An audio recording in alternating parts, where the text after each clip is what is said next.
Now, when it comes to Floyd, do you remember how you two met for the very first time? Yeah, so my coach that I have now, Otis Pimpleton, he's also a great family member to Floyd Mayweather and one of his coaches too. So he called me up one night. It was like 12, 1 in the morning. I used to stay across the gym at that time, so he always called me for sparring or come work out because I can just jump over the wall and be right there at the gym. So one day he called and one night he called and he was like, I got some sparring for you. So I'm like, I'm in the bed, it was 12, 1 in the morning, but I'm like, okay, I'm down for whatever. So I told him I'd be over there. So I grabbed my stuff, start walking over there, and get over there, and I see all these cars in the parking lot. So I'm like, what's going on? Like the gym closed. I'm thinking it's about to be like some private sparring or he about to show me some stuff one-on-one with somebody. So then I get in there, and then I see Floyd in there. And then that's when he was like, I didn't want to tell you, but you're going to be sparring with Floyd. So that's how we had got our first encounter. That's how I first met Floyd.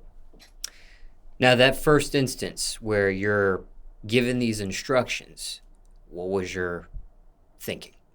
I was nervous. Like, you in there with one of the greatest, somebody that's mastered the art of boxing. So, you getting in there, you like getting in there with him on my skill level. I'm basically consider myself green. Like I'm now nowhere near that. So, I was very nervous, but after that first time, it was like all that nerves went away. After the entire sparring or Yes. once you step foot? No, after like once I got in there, the nerve in the ring with him, the nerves they went up even higher because so Floyd he likes to have an entourage with him when he spars. So you got about 20, 30 people in there just for him. So he hits you with oohs and ahs and all that. So it'd be kind of frustrating and it'll mess with you mentally. But I end up getting over that after that first time we sparred. That first time, does Floyd say anything to you like, don't be nervous now? Stuff like that? Or, Nah, the first time before we got in there, he was like, "I'm an old man, don't beat me up." and when he says something like that, did you think you might have the ups on him, even though you might have been green, as you mentioned? Nah. Anytime somebody joke like that, they about to put hands on you. And did you give it your all when you did spar him for the very first time, or did you put I his age into consideration, his legendary superstarness into consideration, taking it a notch off your game, so to speak? Or um no, when I got in there, we always got something to prove, so I had a point to prove, and I did feel like the age was gonna play a factor, but it didn't. He was still quick, very fast. He's still smart in there.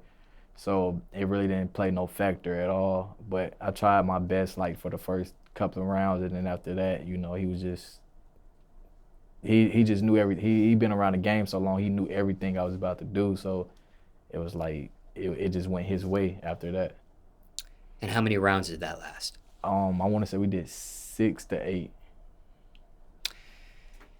And prior to you even having that sparring event, was it one of those nights when you get that call from your coach where you were just down for whatever, or did he have to kind of drag you into it, so to speak?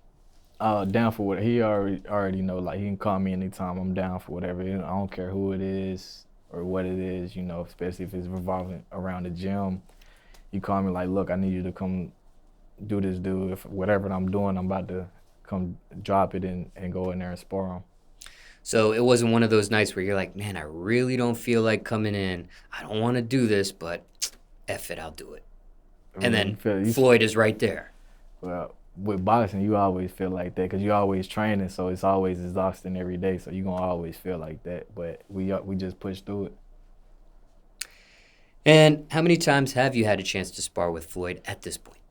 Um, I don't even know. It was too many times because after that, like he made me his main sparring partner for that exhibition he had at that time. So I was really sparring him all the way up to the exhibition, and I'm not sure how many times we sparred, but it was a lot. We stepped in the ring a good amount of times. And do you recall the name of that exhibition, just for reference for those in the audience getting to know you for the very first time? I want to say that was the Mayweather versus Don Moore exhibition, because I know he had it in Dubai, so I think it was the Don Moore exhibition. Now, as a person, what is Floyd really like? He's a great guy.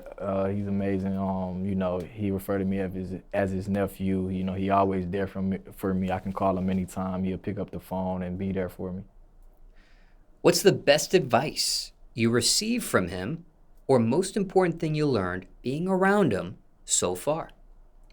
The most important thing I learned from him be dealing with boxing.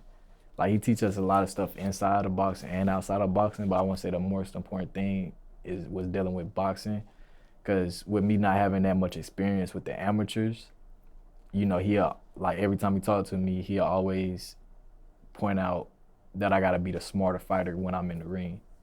Because with me not having all that experience, you know, the guys got an advantage on me over that. But as long as I'm smarter in the ring, I can outsmart them, even with them having that advantage. So that was the biggest thing that I took in and learned from him, and that's what I focus on every time that I'm in the ring, to be the smarter man. Anything else you want to mention about Floyd, or question you weren't asked, people want to know about him? You know, Floyd is Floyd. You know, everybody, like the Floyd that's on camera, that's the Floyd everybody know. You know, he's amazing. He does a lot for the community, especially in Las Vegas. We done did a lot of back to school giveaways, turkey giveaways for Thanksgiving, stuff like that. So, you know, he do his part with us, with people that's outside of the boxing world. You know, he's a great guy. And previously questioned you and asked, what was your current record as of this interview? Was there a weight class or phrase for that record that you hold? I fight at 130 and 135.